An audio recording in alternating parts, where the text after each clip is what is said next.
नमस्कार मित्रों, स्वागत है आपका ज्ञान गंगा आयुर्वेद क्लासेस में। My self doctor Anil Kumar Patel, MD Ayurveda, Rachana Sharir, assistant professor.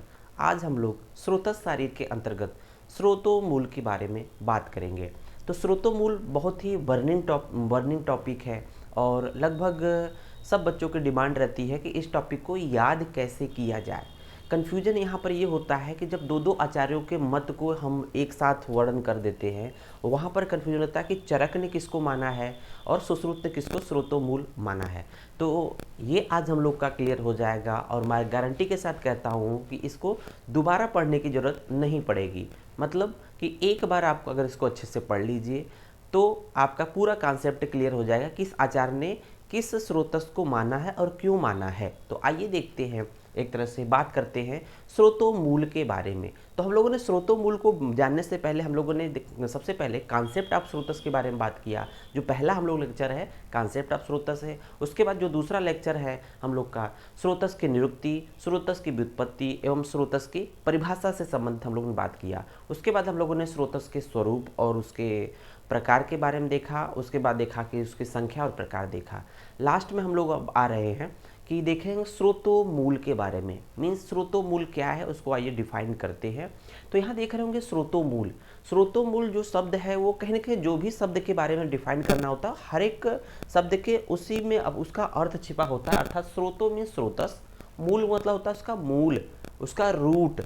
तो देखेंगे स्रोतों को हम लोग स्रोतस को डिफाइन करेंगे तो इस तरह से हम लोगों ने स्रोतस को किस रूप में देखा था कि जो भी आर्टरी होती है, जो भी सर्कुलेटरिंग सिस्टम होता है बॉडी का, चाहे वो किसी भी रूप में हो, किसी पर्टिकुलर फ्लूइड का हो, वो उसमें जो जो अगर सिंपली बात करें ब्लड सर्कुलेटरी सिस्टम में मेन पंपिंग सिस्टम का काम हार्ट करता है।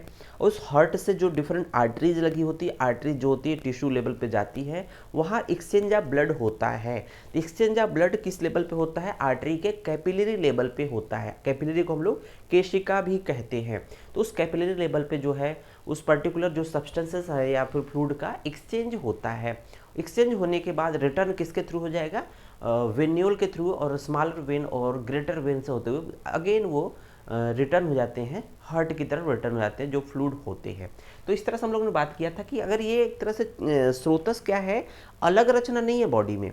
ये रचना क्या है कि कहीं ना कहीं जो हम लोग का सर्कुलेटरी सिस्टम है उसी का एक पार्ट है। और ये पूरा पूरा सर्कुलेटिंग सिस्टम को हम लोग स्रोतस में काउंट करते हैं। तो स्रोतस में ऐसा नहीं कि सिर्फ धमनी को काउंट करेंगे, उसमें सिरा का भी रोल है उतना ही है, और हार्ट का तो अपने आप में रोल है, क्योंकि जब उसको डिफाइन करते हैं तो वहाँ क्लियर कट पता चल जाता है। तो यहाँ पर देख रहे होंगे कि जो इसका जो स्रोतस का मेन फंक्शन किस लेवल पे हो रहा है तो उसको हम लोग बोलते हैं कैपिलरी लेवल पे। तो स्रोतस क्या है? एक तरह से सर्कुलेटरी चैनल्स है। मीन्स जो भी सर्कुलेशन हो रहा है फ्लूइड का, उस पूरा चैनल्स को हम लोग स्रोतस को डिफाइन किए हैं। वो अलग अलग होते हैं, माइक्रो माइक्रो अलग अलग होते हैं। तो उसको हम लोग उसके भेद में बात किया था। फिर देखेंगे अल्टीमेट इसका जो मेन फंक्शन है, फंक्शन परफॉर्म होता है इस स्रोतस का किस लेवल पे? कैपिलरी या केशिका के लेवल पे होता है।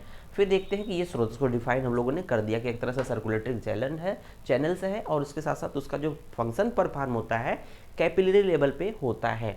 फिर देखते हैं दूसरा पॉइंट है मूल।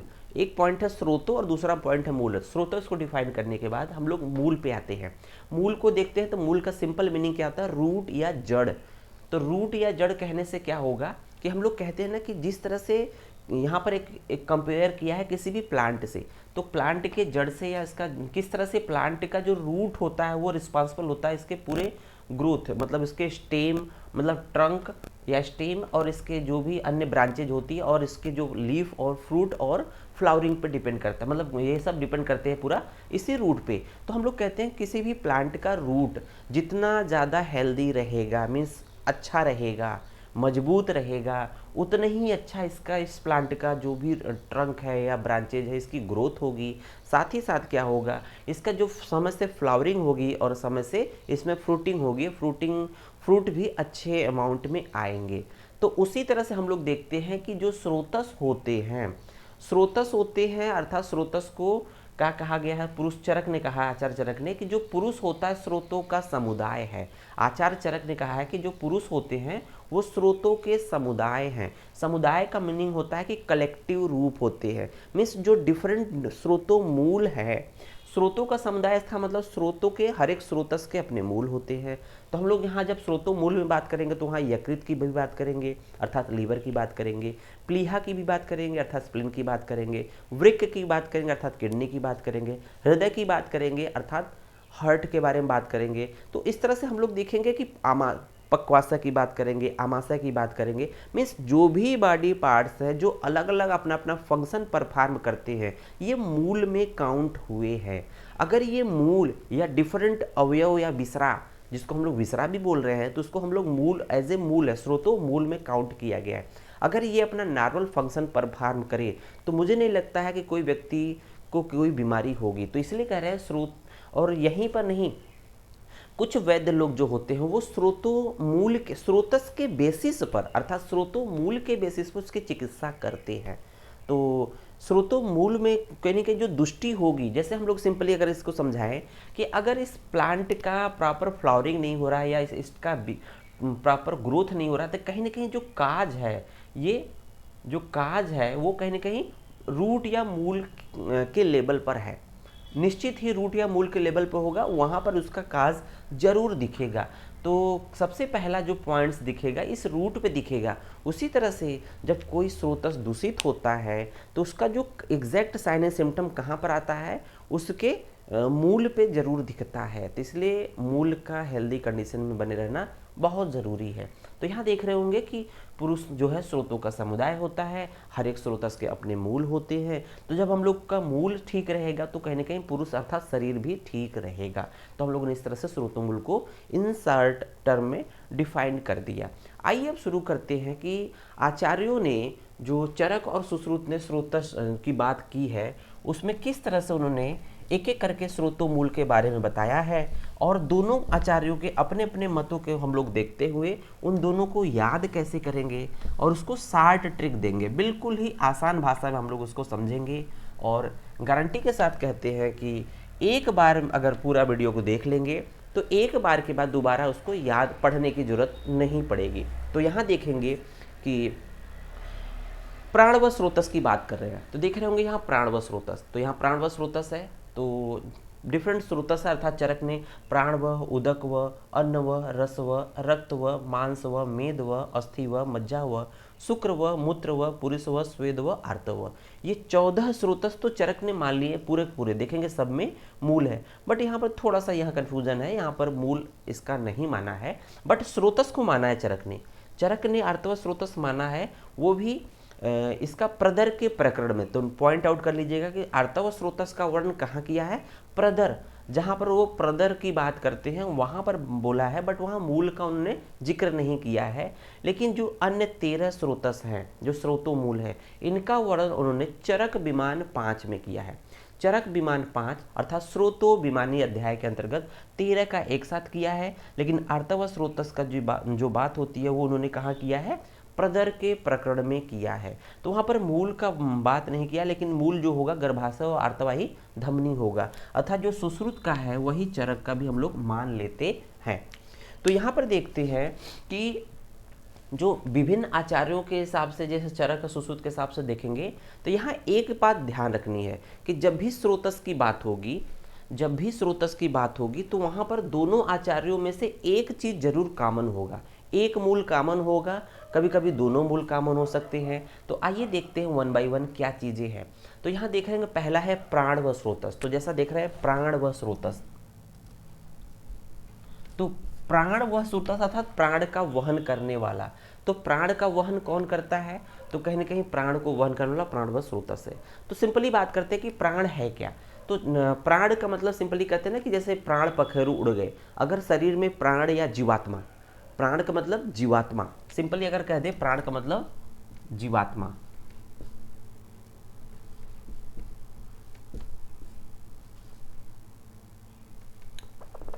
प्राण का मतलब जीवात्मा हो जाएगा।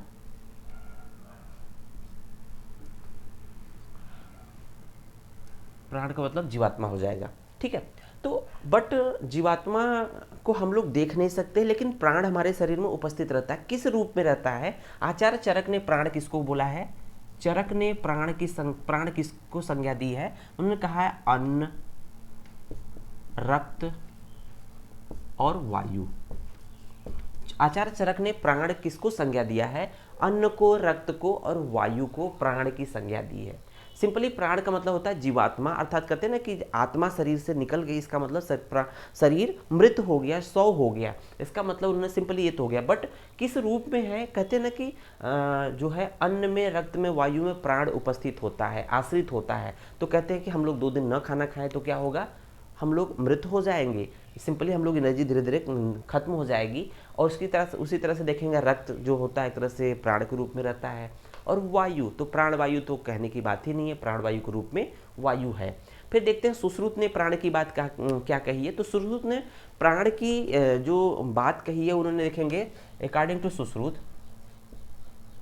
सुश्रुत जब बात करते हैं प्राण की तो उन्होंने बात किया है कि अगर शारीर स्थान के प्रकरण में प्राण की बात जो की है, उन्होंने कहा है अग्नि सोमो वायु सत्वम रजस्तम पंचेंद्रियाणी भूतात्मेति प्राण। तो उन्होंने कहा ये इस तरह से 12 प्राण आते हैं। इसकी संख्या तो मेंशन नहीं किया है। जब इसको हम लोग काउंट करते हैं कि अग्नि सोम वायु सत्व रजस्तम भूतात्मेंद्रिय पंचभूतात्मेंद्रिय और प्राण है, तो इस तरह से जब काउंट करते तो ये संख्या 12 आती है। तो इस तरह से उन लोगों ने शारीर स्थान में सुश्रुत शारीर स्थान के चौथे चैप्टर में उन्होंने संख्या अगर काउंट करेंगे तो 12 आती है।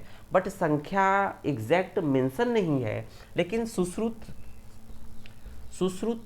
उत्तर तंत्र में देखेंगे तो उन्होंने प्राण बोला है एकादश। तो उन्होंने सिंपली कह दिया है प्राण एकादश। प्राण कितना बोला है? एकादश बोल दिया है, अर्थात प्राण 11 होते हैं। अगर आपके ऑप्शन में प्रश्न में अगर पूछे कि प्राण की संख्या होती है तो अगर उसमें 11 भी है 12 भी है तो आपका बेस्ट ऑप्शन क्या होगा? प्राण एकादश, अर्थात प्राण की संख्या 11 होती है। ये नहीं है तो आप 12 ऑप्शन टिक कर सकते हैं, वो सही माना जाएगा।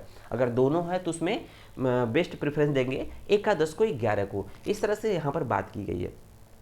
अब यहाँ देखेंगे कि याद कैसे करते हैं, इसके ट्रिक के बारे में देखते हैं कि किसके मूल को कैसे याद करते हैं। तो हम लोग देखते हैं कि यहाँ पर हृदय और महास्रोत, तो ध्यान रखिएगा कि सबसे पहले देखते हैं कि हृदय और महास्रोत चरक ने माने हैं, सुश्रुत ने माने हृदय और रसवाही धमनी। सुश्रुत ने माने हैं हृदय और रसवाही धमनी। तो देखेंगे हृदय दोनों में कॉमन है। और जब इसके बाद रसव स्रोतस की बात करते हैं तो वहाँ पर भी हृदय है, दोनों में हृदय है। और सुश्रुत में देखेंगे कि हृदय रसवाही धमनी, हृदय और रसवाही धमनी। तो सुश्रुत का जो प्राणव स्रोतस और रसव स्रोतस का दोनों का मूल एक ही है, हृदय और रसवाही धमनी। तो याद रहेगा हम लोग को कि प्राण व रसव स्रोतस का सिंपली कह देंगे प्राण प्लस रस, दोनों का जो स्रोतस होते हैं इन दोनों का मूल क्या है? एक तरह से हृदय प्लस रसवाही धमनी, हृदय प्लस रसवाही धमनी सुश्रुत का याद रहेगा। सुश्रुत का याद रहेगा हृदय प्लस रस, प्राण प्लस जो प्राण व स्रोतस और रस व स्रोतस दोनों का मूल क्या है? हृदय प्लस रसवाही धमनी, हृदय प्लस रसवाही धमनी। तो यहाँ पर क्लियर कट हो जाता है कि सुश्रुत ने 2 स्रोतस के एक ही मूल बाने हैं, हृदय प्लस रसवाही धमनियाँ। तो देखते हैं चरक में बोला है, चरक ने भी हृदय दोनों में कॉमन बोला है, चरक ने भी हृदय दोनों में कॉमन बोला है। लेकिन प्राण की जब बात आती है तो प्राण वाले में महास्रोत, तो कहते हैं ना कि प्राण बहुत बड़ी चीज होती है, वैसे तो बहुत सूक्ष्म होती है, दिखाई नहीं देती है, लेकिन उसकी जो इम्पोर्टेंस होती है, ये ट्रिक है बच्चों कि जो इसकी इम्पोर्टेंस है, बिना उसके प्राण के बिना शरीर में रहे हम लोग जीवित नहीं रह सकते। इसके लिए उसको बहुत ज़्यादा इम्पोर्टेंस देना चाहिए। इसका मतलब प्राण को छोटा मोटा में नहीं मानना चाहिए, बहुत महान मानना चाहिए। महान मतलब प्राण बहुत महान चीज है, इसलिए चरक ने महास्रोत कह दिया है। सिंपली हम लोग सुश्रुत की बात याद कर लिए, हृदय और रसवाही धमनी। लेकिन चरक क्या बोलते हैं कि प्राण महान है। चरक क्या बोलते हैं? चरक बोलते हैं कि प्राण महान है। तो महान का मतलब महास्रोत, महान का मतलब महास्रोत याद हो जाएगा बच्चों। आइए अब देखते हैं दूसरा है उदक वह स्रोतस। तो उदक व स्रोतस की बात करते हैं हम लोग, उदक व स्रोतस की बात अब करेंगे। तो यहाँ देख रहे होंगे उदक व स्रोतस के सिंपली हम लोग देखेंगे 2 है, तालु और क्लोम। तालु क्या है, सिंपली हम लोग डिफाइन करते हैं तालु। पहले देखते हैं कि उदक, उदक व श्रुतस देखेंगे यहाँ पर। तो यहाँ पर पहला दिया है तालु, चरक सुश्रुत दोनों ने कॉमन माना है, तालु और क्लोम, तालु और क्लोम दोनों ने एक ही मान लिया है। तो यहाँ देखेंगे तालु का मतलब क्या होता है, इसको मतलब हार्ड पैलेट, हार्ड पैलेट। और क्लोम का मतलब एक तरह से क्लोम को हम लोगों ने बात किया कि आयुर्वेद में कंट्रोवर्शियल टॉपिक है। हम लोगों ने जब गर्भ एक तरह से कोष्ठांग के बारे में बात किया है, तो कोष्ठांग या जो कोष्ठ है वो आश्रय शरीर के बाद हम लोगों ने डिफरेंट कोष्ठांग की बात किया, वहाँ पर क्लोम को डिफाइन कर किए हैं और वहाँ पर जाके आपके क्लोम को देख सकते हैं। तो क्लोम को हम लोग एक वर्ड में नहीं बोलेंगे, वो अलग अलग पॉइंट में अलग अलग आचार्यों ने माना है। तो सिंपली हम मान लेते हैं तालु और क्लोम। तो देखेंगे तालु मतलब हार्ड पैलेट हो जाएगा, क्लोम का मतलब अपना क्लोम है। तो उन्होंने अलग अलग आचार्यों ने, जैसे चक्रपाणी ने माना उसको हृदय मान लिया है, गंगाधर ने उंडुक और फुफ्फुस मान लिया है, और गणना से ने क्या मान लिया है, कंठ नाड़ी या श्वास नाड़ी मान लिया। तो अलग अलग आचार्यों ने अलग अलग माना है अपने अपने अलग अर्थों में। तो यहाँ देखेंगे कि उदक व श्रुतस को याद कैसे करें, इसका ट्रिक क्या है, उदक व श्रुतस का ट्रिक क्या है, ट्रिक।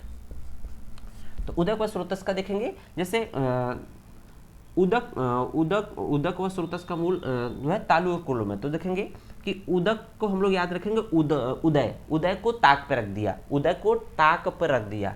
तो इसका ट्रिक है उदय को ताक पे रख दिया। तो किसको ताक पे रख दिया, उदय को, उदय को ताक पे रख दिया। तो ध्यान रखिएगा उदय मीन्स उदक हो जाएगा, उदय मीन्स उदक हो जाएगा। उसको क्या किस पे रख दिया, ताक पे रख दिया मीन्स साइड में रख दिया, जैसे उसको भाव नहीं दिया। कोई है जो उदय को ताक पे रख दिया, ताक मतलब तालु और क्लोम। तो यहाँ ये हो जाएगा तालु और इसका मतलब हो जाएगा कक मतलब क्लोम, तालु और क्लोम। इसका मतलब उदय को ताक पे रखने का मतलब कि तालु और क्लोम हो जाएगा। तो उदक व श्रोतस अर्थात उदक पे, उदक को, उदय को ताक पे रख दिया, ताक। तो याद रखिएगा ताक, ठीक है। उसके बाद देखते हैं कि तीसरा है अन्न व स्रोतस, तीसरा है हम लोग का अन्न व स्रोतस। तो अन्न व स्रोतस को हम लोग जब देखते हैं तो यहाँ पे देखेंगे आमाशय और वाम पार्श्व, आमाशय और वाम पार्श्व, और आमाशय और वाम पार्श्व देखेंगे तो सिंपली हम लोग का सुश्रुत का तो याद हो जाता है। सुश्रुत का याद कैसे हो जाता है कि देखेंगे आमाशय, जैसे अगर हम लोग अन्न की बात करें तो अन्न का पाचन कहाँ होता है, आमाशय में होता है, स्टमक रीजन में, वहाँ से प्रॉपर तरीके से पाचन शुरू होता है। तो आमाशय दोनों ने कहा है, अन्न अन्न है इसका मतलब आमाशय में जाएगा, फिर उसके बाद पाचन क्रिया शुरू होती है। फिर देखेंगे अन्नवाही धमनियाँ। तो आमाशय और अन्नवाही धमनियाँ सिंपली बात करते हैं कि जैसे हम कहते हैं अन्नवाही धमनी क्या कहेंगे,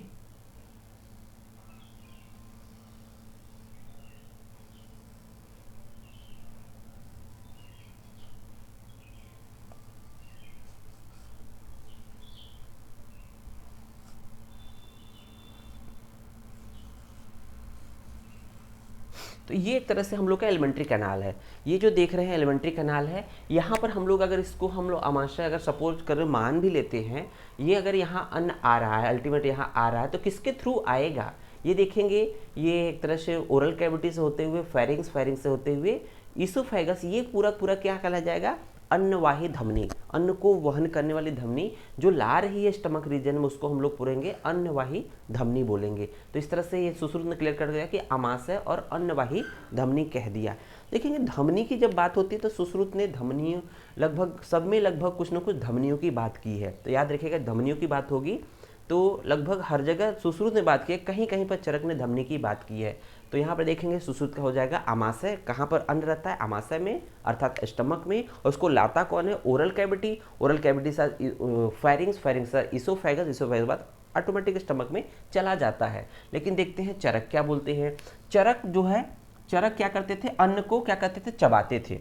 चरक क्या करते थे, अन्न को चबाते थे। चरक क्या करते थे, अन्न को चबाते थे, अन्न को चबाते थे, चबाते थे।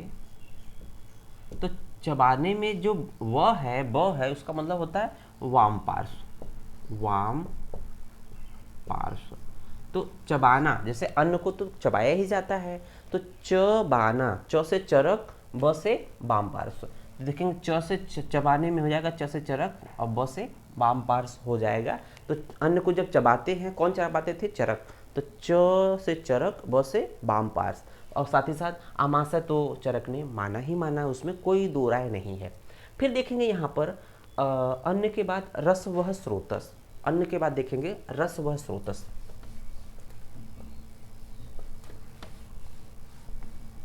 यहाँ पर रस व स्रोतस के बारे में देख रहे होंगे। रस व स्रोतस की हम लोगों ने पहले बात कर रखी है कि सुश्रुत ने प्राण व स्रोतस और रस व स्रोतस का दोनों को मूल क्या माना है? वो माना है आपका हृदय और रसवाही धमनियाँ। तो देख रहे होंगे हृदय और रसवाही धमनियाँ, तो हृदय और रसवाही धमनियाँ माना है। लेकिन जो चरक होते हैं वो उन्होंने 10 धमनियाँ की बात की है। चरक ने 10 धमनियों की बात क्यों की? क्योंकि रस व स्रोतस तो मानते हैं कि जो हृदय होता है, हृदय होता है, यहां से जो एओर्टा होता है,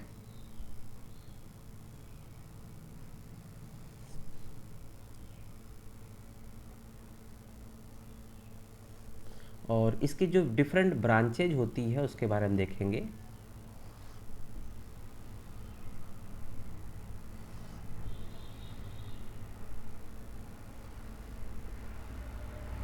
तो यहाँ पर 10 वाही धमनियाँ जब आहार का पाचन हो जाएगा, आहार रस बन जाएगा, तो अल्टीमेट हृदय में आ जाता है। हृदय में आने के बाद ये कहीं ना कहीं ये किसके थ्रू, इन्हीं 10 धमनियों की संख्या, ये कुछ और भी धमनियाँ हैं, इन्हीं के थ्रू पूरे शरीर में विक्षेपित होता है। इसलिए चरक ने उसको 10 धमनियाँ बोला है। और उन्होंने चैप्टर का नाम भी लिखा अर्थे 10 महामूली अध्याय।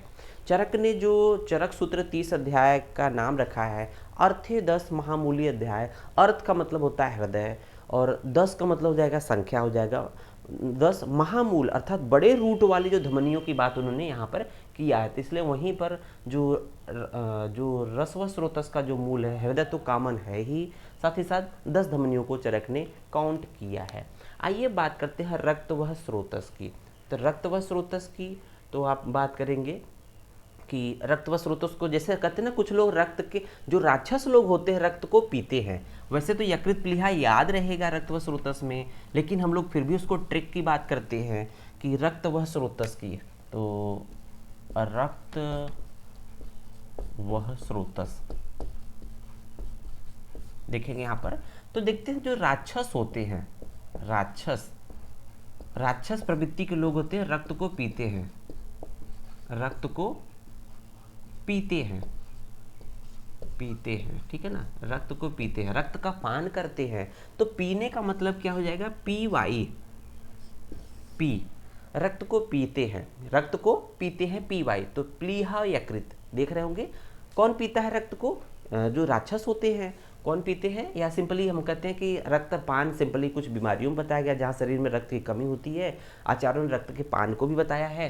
तो रक्त को पान का मतलब पी वाई, पी, रक्त को पीते हैं मतलब पीते का पी वाई कर लेंगे। तो पी से प्लीहा, य से यकृत। तो यहाँ देख रहे होंगे यकृत प्लीहा है। सुश्रुत ने एक एक्स्ट्रा चीज जो है रक्तवाही धमनी, सुश्रुत ने कहीं कहीं पर जो धमनियों की बात कर दी है, रक्तवाही धमनी याद रहेगी। तो यकृत प्लीहा यकृत चरक ने और सुश्रुत दोनों बताया है। सुश्रुत ने रक्तवाही धमनी को भी मेंशन किया है। तो आइए देखते हैं उसके बाद मांस व स्रोतस के बारे में देखेंगे। मांस व स्रोतस, तो यहाँ देख रहे होंगे मांस व स्रोतस, मांस व स्रोतस देख रहे होंगे। तो यहाँ पर मांस व स्रोतस के जो मूल है स्नायु और त्वचा है, स्नायु और त्वचा है। तो स्नायु क्या है इसको देख लेंगे। स्नायु को हम लोग इंटरमस्कुलर सेप्टम बोलते हैं, इंटर IMS, तो इसको बोलते हैं इंटरमस्कुलर सेप्टम। स्नायु क्या है इसका? Intermuscular septum. त्वचा तो स्किन जानते ही आप लोग हैं। तो इंटरमस्कुलर सेप्टम हम जब हम हर एक स्रोतस का डिटेल में वर्णन करेंगे तो उसको डिफाइन करेंगे, तो यहाँ पर जो लंबा वीडियो हो जाएगा, इसलिए बहुत ज़्यादा नहीं जाना चाहते कि इंटरमस्कुलर सेप्टम किस तरह से मांसपेशियों से अटैच है। फिर यहाँ देखेंगे, यहाँ पर स्नायु और त्वचा की बात कर रहे हैं। तो हम लोग कहते हैं ना किसी व्यक्ति को अगर ट्यूबरकुलोसिस हो जाता है या फिर बहुत दुबला पतला होता है तो कहते हैं मांस रस पियो, मांस का सत्व पियो। तो तो मांस रस पियो मतलब मांस का सत्व पियो, तो कहते हैं ना कि मांस का सत्व पियो, ठीक है। तो मांस का सत्व में ही हम लोग का मूल छिपा हुआ है। मांस व स्रोत हो जाएगा, सत्व का हो जाएगा एक आधा सा हो जाएगा स्नायु, स्नायु, और देखेंगे त्वक मतलब त्वचा, ठीक है। तो सत्व का स जो है स्नायु को रिप्रेजेंट कर रहा है और त्वक मतलब त्वचा को रिप्रेजेंट कर रहा है। तो जब कोई व्यक्ति लीन एंड थील रहता है या ट्यूबरकुलोसिस का पेशेंट होता है तो आचार्यों ने क्या कहा है, मांस रस का सेवन करने को कहा है। अर्थात जो मांस रस होता है उसमें क्या होता है, उसका सत्व ही जाता है, मांस का सत्व जाता है, उसका एक्सट्रैक्ट जाता है, इसलिए बोलते हैं मांस का सत्व पियो, मांस का सत्व पियो। तो इसका मतलब मांस का सत्व, सत्व मतलब हो जाएगा सत्व का जो छोटा सा है स्मॉल, आधा सा हो जाएगा स्नायु, और त्वक मतलब त्वचा हो जाएगा। तो इस तरह हम लोग देखते हैं कि मांस और स्रोतस की बात हम लोगों ने कर लिया। ट्रिक, ये हम लोग का ट्रिक है, एक तरह से यही ट्रिक है, ये हम लोग का एक तरह से ट्रिक है। मांस का सत्व पियो, मांस का सत्व पियो, ये हम लोग का ट्रिक है। और देखेंगे चरक ने दोनों, चरक सुश्रुत ने स्नायु त्वचा इन्होंने माना, सुश्रुत में स्नायु त्वचा, और साथ ही साथ रक्तवाही धमनी। तो जो मांस के बीच से डिफरेंट जो आर्टरीज या ब्लड वेसल्स पास होती है, इसलिए उन्होंने रक्तवाही धमनियों की भी बात कही है। क्योंकि जब हम लोग का मांसपेशियां तभी ठीक होंगी जब उनको प्रॉपर न्यूट्रिशन मिलेगा। न्यूट्रिशन के लिए रिस्पॉन्सिबल है वहाँ पर जो भी आर्टरी है, वेन है, जो भी ब्लड वेसल्स है, वो उनकी उपस्थिति जरूरी है। तो इसलिए वहाँ बोला सुश्रुत ने पर्टिकुलर मांस है उन्हें रक्तवाही धमनी को उन्होंने बोला है। तो इस तरह से देखते हैं हम लोग का मांस व स्रोतस हो गया। उसका ट्रिक हम लोगों ने कहा मांस का सत्व पियो। सत्व का मतलब क्या हुआ बच्चों, सत्व का मतलब हो जाएगा स से स्नायु हो जाएगा, त्व से त्वचा हो गया, तो इसमें कोई डाउट नहीं है। नेक्स्ट देखते हैं हम लोग कि मांस के बाद मेद व स्रोतस। तो देखते हैं मेद व स्रोतस। यहाँ पर मेद व स्रोतस देखेंगे तो मेद व स्रोतस का जो मूल है वृक्क और वपावहन चरक ने बोला है। कटी और वृक्क, तो देखेंगे वृक्क दोनों में कॉमन है, वृक्क दोनों में कॉमन है, ठीक है, वृक्क दोनों में कॉमन है। तो हम लोग पहले चरक के याद कर लेते हैं कि चरक की बीबी मोटी थी। तो देखते हैं कि चरक ने क्या बोला है मेद व स्रोतस के बारे में। तो चरक की बीबी मोटी, चरक की बीबी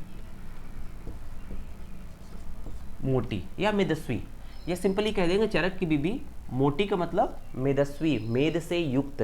कहते हैं ना कि चरक की बीबी मेदस्वी थी, मेदस्वी अर्थात मेद से युक्त थी, अर्थात मेदस्वी मतलब होता है मेद से युक्त, और बीबी का मतलब वृक्क और वपावहन। तो वृक्क और वपावहन, तो वपा का मतलब होता है ओमेंटम। तो हम लोग सिंपली कहते हैं चरक की बीबी मोटी थी, ये ट्रिक है हम लोग का बच्चों। चरक की बीबी मोटी अर्थात चरक मानते हैं कि उनकी बीबी क्या थी, मेदस्वी थी, मोटी थी। तो वी फार हो जाएगा वृक्क और एक वी फार एक हो जाएगा वपावहन। तो वृक्क का मतलब सिंपली होता है, क्या होता है, वृक्क का मतलब क्या होता है, किडनी, किडनी होता है। और वपावहन को हम लोग याद रखेंगे, वपावहन, वपावहन को हम लोग क्या कहते हैं, इसको बोलते हैं ओमेंटम। एक तरह से जब एब्डामेन पढ़ते हैं तो उसमें देखते हैं ओमेंटम। वपावहन का जो आयुर्वेदिक और नाम होता है उसको दूसरा नाम होता है तैलवर्तिका, तैलवर्तिका। तो कुछ इस तरह से 60 पॉइंट है, इसको याद कर लेंगे। बट ट्रिक क्या था, चरक की बीबी मेदस्वी थी, मेदस्वी का मतलब मोटी थी, मोटी होने का मतलब उसमें फैट ज़्यादा है। तो मेद जो होता है वो फैट को रिप्रेजेंट करता है। मेद क्या है, फैट ही है। जिस व्यक्ति के बॉडी में फैट ज़्यादा डिपॉजिट हो जाएगा वो व्यक्ति मोटा हो जाएगा। तो उसी तरह से चरक की बीबी भी मोटी थी या मेदस्वी थी, तो वी फार वृक्क, वी फार वपावहन हो जाएगा। सुश्रुत ने क्या बोला कि नहीं, उन्होंने कहा कि नहीं, अगर अब चरक की बीबी मोटी है तो उनको हम पतला करेंगे। तो पतला कैसे करेंगे, उनके फैट को काटेंगे। सुश्रुत ने काटा, सुश्रुत ने क्या है कि फैट को, मेद को काटा, सुश्रुत ने मेद को काटा। तो सुश्रुत ने मेद को काटा, मेद को काटा। तो काटा मीन्स होता है कटी, काटा मीन्स कटी, या सर उसको उनकी बीबी को पतला किया, काट काट कर पतला किया। जो सुश्रुत ने चरक की बीबी मोटी थी, मेदस्वी थी, उनको काट काट कर पतला किया। तो काट काट का मतलब हो जाए कटी, ये कटी, तो ये कटी हो जाएगा, तो याद रहेगा कि किस तरह से चरक सुश्रुत ने माना है। ये ट्रिक था बच्चों, और याद करने का तरीका हम लोगों ने देखा। अब फिर देखते हैं नेक्स्ट जो पॉइंट है, मेद के साथ अस्थि देखते हैं। मेद के बाद अस्थि देखते हैं, तो अस्थि व स्रोतस के बारे में देखते हैं। अस्थि व देखते हैं, तो यहाँ देखेंगे अस्थि, अस्थि व देखेंगे मेद और जघन प्रदेश। तो अस्थि के बारे में देखते हैं, तो चरक ने माना, सुश्रुत ने नहीं माना है। ठीक है, सुश्रुत ने नहीं माना है, तो अस्थि व देखेंगे मेद व जघन प्रदेश। तो सिंपली हम लोग याद कर लेते हैं मेद। मेद का मतलब सिंपली हम लोग देखते हैं कि ये फैट ही है। मेद का मतलब होता है फैट, मेद का मतलब फैट। ठीक है, तो मेद और जघन प्रदेश तो याद कैसे करेंगे, ट्रिक हम लोग का है ये ट्रिक क्या है, ट्रिक देखेंगे कि मेज पर अस्थि।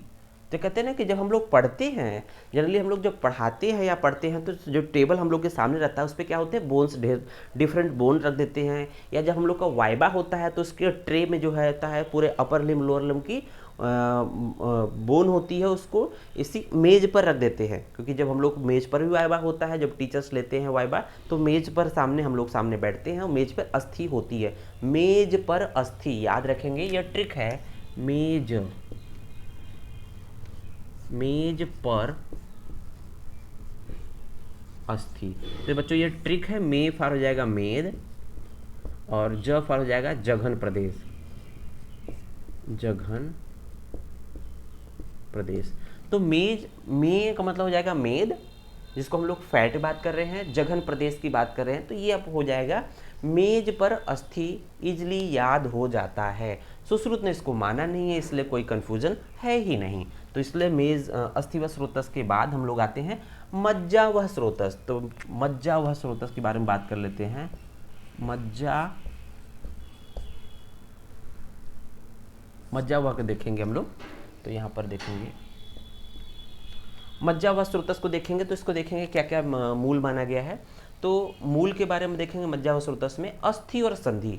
चरक ने ही सिर्फ माना है अस्थि और संधि, सुश्रुत ने उसको काउंट ही नहीं किया है। क्योंकि मज्जा जो होती है अर्थात बोन मैरो जो होती है, संपूर्ण शरीर पाई जाती है, क्योंकि संपूर्ण शरीर अस्थि होती है। उसके पॉइंट ऑफ व्यू से उन्होंने मज्जा व स्रोतस को नहीं काउंट किया है स्रोतस में। तो यहाँ देखेंगे कि जो मज्जा व स्रोतस, तो हम लोग देखेंगे मज्जा का मतलब क्या होता है। ठीक है, पहले याद कैसे करेंगे, तो पहले देखेंगे अस्थि और संधि। तो मज्जा व स्रोतस का जो मूल है क्या है, अस्थि और प्लस संधि। अस्थि और संधि, अस्थि और संधि जो है मज्जा व स्रोतस के मूल है। अब बात आती है कि याद कैसे किया जाए। चरक ने तो बोल दिया अस्थि संधि, तो हम लोग देखते हैं कि याद करने का ट्रिक क्या है। तो हम लोग कहते हैं कि जब दो सखी अर्थात जब दो बोन मिलते हैं तभी अस्थि बनती है। दो बोन मिलेंगे तो जब दो बोन या बोन्स और ये बोन मिलकर ही ज्वाइंट, संधि मतलब ज्वाइंट, जब दो बोन मिलेंगे तभी तो संधि बनेगा। जब दो बोन आपस में मिलते हैं तभी तो संधि का निर्माण होता है। तो इसका मतलब जब सिंपली हम लोग करें कि जब दो मित्र मिलते हैं, जब दो सेम विचार वाले मित्र मिलते हैं, या जो क्लोज फ्रेंड होते हैं, तो बेस्ट फ्रेंड होते हैं, वो मिलते हैं, तो क्या होता है, कहते हैं ना कि मज़ा आ जाता है। मीन्स कहते हैं ना कि आज उससे मिला मज़ा आ गया। मीन्स अस्थि का संधि के अस्थि मिलता है तो ज्वाइंट बनता है। तो अस्थि जब अस्थि से मिला, ज्वाइंट बना, तो उसको मज़ा आ गया।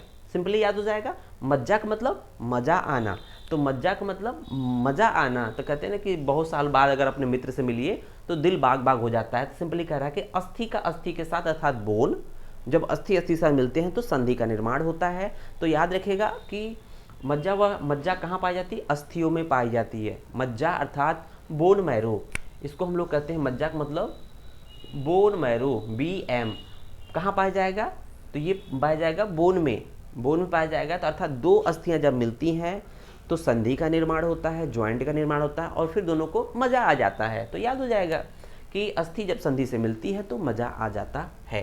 तो इस तरह से हम लोग का ये ट्रिक हम लोग का पूरा हो जाता है मज्जा व स्रोतस के विषय में। उसके बाद हम लोग देखते हैं कि क्या चीज़ है, शुक्र व स्रोतस देखेंगे। उसके बाद शुक्र व स्रोतस, तो शुक्र व स्रोतस देखेंगे। वहाँ पर देखेंगे कि वृषण और शेफ, वृषण, तो यहाँ ध्यान रखेंगे, यहाँ ट्रिक की बहुत ज़रूरत नहीं है। यहाँ पर वृषण देखेंगे जहाँ पर शुक्र का निर्माण जनरली करेंगे, तो ये होता है हम लोग का टेस्टिस रीजन में होता है। तो ये वृषण क्या है, टेस्टिस को रिप्रेजेंट कर रहा है। यहाँ पर भी देखेंगे टेस्टिस को रिप्रेजेंट कर रहा है। चरक सुश्रुत दोनों ने वृषण को माना है। अब देखेंगे सुश्रुत में, चरक में देखेंगे सेफ का मतलब क्या होता है। तो शेफ का मतलब क्या होता है, शुक्र वह में देखेंगे, शुक्र वह में। तो शेफ का मतलब क्या होता है, ये होता है कि मूत्रेंद्रिय, मूत्रेंद्रिय, या इसको हम लोग लिंग भी बोलते हैं, लिंग। तो हम लोग देखते हैं कि जो मूत्र शुक्र का निर्माण वो टेस्टिस में होता था, तो वृषण में होता है, लेकिन वो शरीर से बाहर कैसे निकलता है, तो कहीं ना कहीं शेफ या मूत्रेंद्रिय या लिंग के द्वारा बाहर निकलता है। तो चरक तो इजिली कह दिए, ठीक है, चरक ने तो इजीली कह दिया कि जो शुक्र का निर्माण वृषण में होगा था, टेस्टिस में होगा, वो बाहर किसके थ्रू निकलेगा, वो कहीं ना कहीं लिंग या मूत्रेंद्रिय के थ्रू या शेफ के थ्रू बाहर निकलेगा। फिर देखते हैं सुश्रुत ने जो शुक्र व स्रोतस का जो मूल वृषण तो माना है, साथ ही साथ स्तन मान लिया। तो स्तन को कैसे याद रखेंगे, स्तन को याद कैसे करेंगे, तो याद करने के लिए सबसे चीज़ है कि छोटा स है, स्तन का छोटा स है, सुश्रुत का छोटा स है। तो देखेंगे सुश्रुत, जैसे कहते हैं ना, सुश्रुत को हम लोग कहते हैं स्तन, सुश्रुत का स्तन इस तरह से है। तो इस तरह से याद रखेंगे सुश्रुत का स्तन, ये थोड़ा सा एक्सेप्शनल है। तो इसको हम लोग देखेंगे कि जब सुश्रुत ने धमनियों की बात किया, जब सुश्रुत ने धमनियों की बात किया, ऊर्ध्वगामी धमनियों का जब विभाजन हम लोगों ने देखा, तो वहाँ पर दिया था कि दो धमनियाँ ऐसी होती जो स्तन में रहते हुए शुक्र का वहन करती हैं। तो सुश्रुत ने क्या बोला कि दो धमनियाँ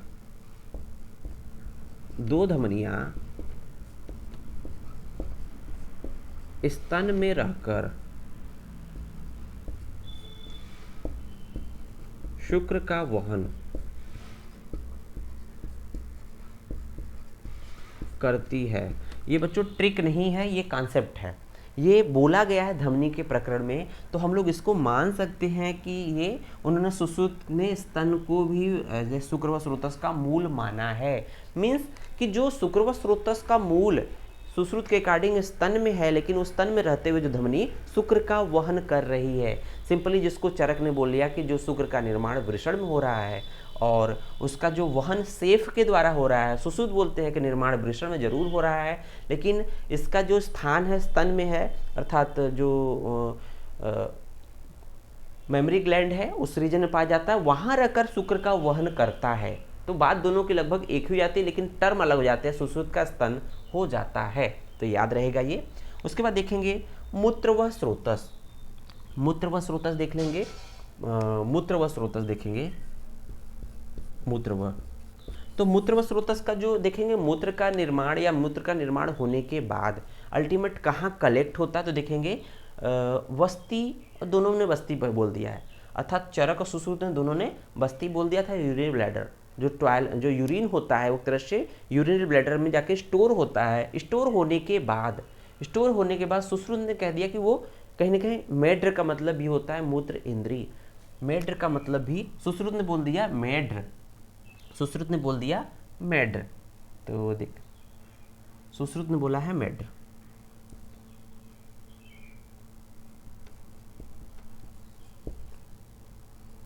मेड्र का मतलब क्या होता है, मूत्रेंद्री, जिसे जो शेफ का मतलब है वही मेड्र का मतलब है,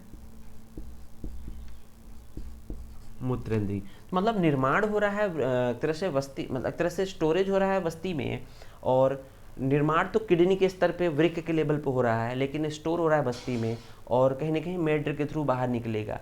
और यहाँ पर चरक ने क्या कहा, चरक ने वंशज रीजन में मान लिया, थोड़ा सा एक्सेप्शनल है, इसको याद रखिएगा। मूत्र व स्रोतस का जो मूल है, चरक ने वस्ती के साथ साथ वंशज को माना है, वस्ती के साथ साथ वंशज को माना है।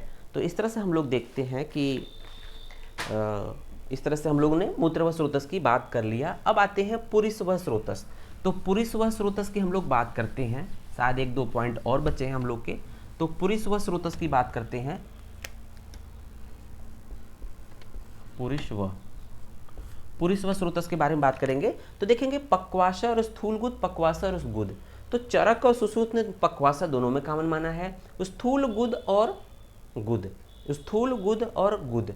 तो याद रखिएगा कि स्थूल गुद और गुद, अगर ये स्थूल गुद सुश्रुत में होता तो इजीली आता कि सुश्रुत का स ये और स्थूल गुद का स एक हो जाता है। इसका मतलब पक्वासा के साथ साथ सुश्रुत ने स्थूल गुद माना है, लेकिन सुश्रुत ने स्थूल गुद न करके चरक ने स्थूल गुद मान लिया।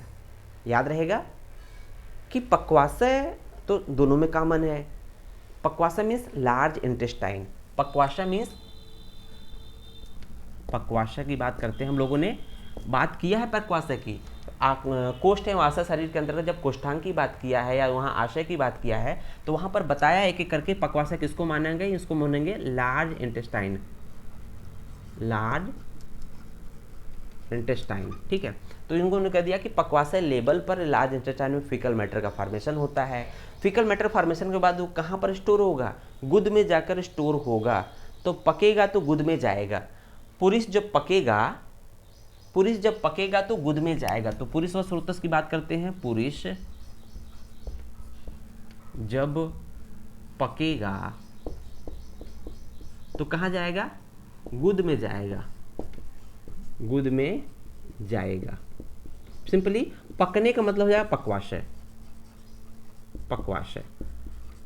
पुरुष जो पाक हो रहा है अर्थात निर्माण हो रहा है कहाँ पर है, पक्वाशय में, और जब ये गुद में जाएगा तो बात आती है कि सुश्रुत ने स्थूल गुद माना है कि गुद माना है, तो चरक ने स्थूल गुद माना है। उल्टा हो गया बच्चों, सुश्रुत के हिसाब से स्थूल गुद होना चाहिए कि सुश्रुत का स और सुश्रुत जो शब्द है उसका स और स्थूल का स दोनों मैच कर जाता तो इजीली याद हो जाता है, बट यहाँ पर उल्टा हो गया। सुश्रुत ने स्थूल गुद न मार के चरक ने स्थूल गुद माना है, सुश्रुत ने सिंपल गुद बोला है, तो याद रहेगा।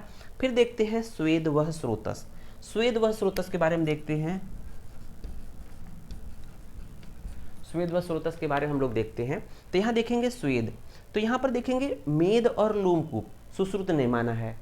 तो मेद और लोमकूप, हम लोग पता है कि जब हम लोग पसीना होता है तो जो लोमकूप होते हैं उससे बाहर निकलते हैं, जो ओपनिंग्स होती है, पोर होते हैं, उससे बाहर निकलते हैं। तो उसी लोम शब्द में जो स्वेद और स्रोतस का मूल जो है लोमकूप है, लोमकूप। तो देखेंगे इसी लोम में हम लोग का लोम का ल तो लोमकूप हो ही गया, साथ ही साथ म का मतलब मज्जा, मेद, म का मतलब मेद, लोम, लोम। ठीक है ना, याद रखिएगा जो ओपनिंग्स होते हैं वो लोम के थ्रू ही होते हैं, और वहाँ लोम का मतलब, म का मतलब मज्जा नहीं है, मेद है। क्यों मेद है, क्योंकि जो स्वेद का निर्माण होता है वो मेद से होता है, न कि मज्जा से होता है। जो स्वेद का निर्माण है वो मेद से होगा। ठीक है, तो लोमकूप की जगह लोमे कूप याद रखेंगे, लोमे कूप, लोमकूप की जगह लोमे कूप याद रखेंगे तो लो से लोम हो जाएगा, लोमकूप ऑटोमेटिक एक शब्द है, और मे से मेद व मेद हो जाएगा। तो इस तरह से स्वेद स्रोतस का मूल लोमकूप और मेद हो जाएगा, क्योंकि जब मूत्र का निर्माण मेद से होता है न कि मज्जा से। फिर देखेंगे आर्तव स्रोतस, जैसा कि देख रहे हैं आर्तव गर्भाशय और आर्तवाही धमनियाँ। तो इस तरह से हम लोग जो छोटे छोटे ट्रिक्स की बात किए हैं, इजीली ये स्रोतो शारीर का स्रोतो मूल वाला प्रकरण याद हो जाता है। धन्यवाद।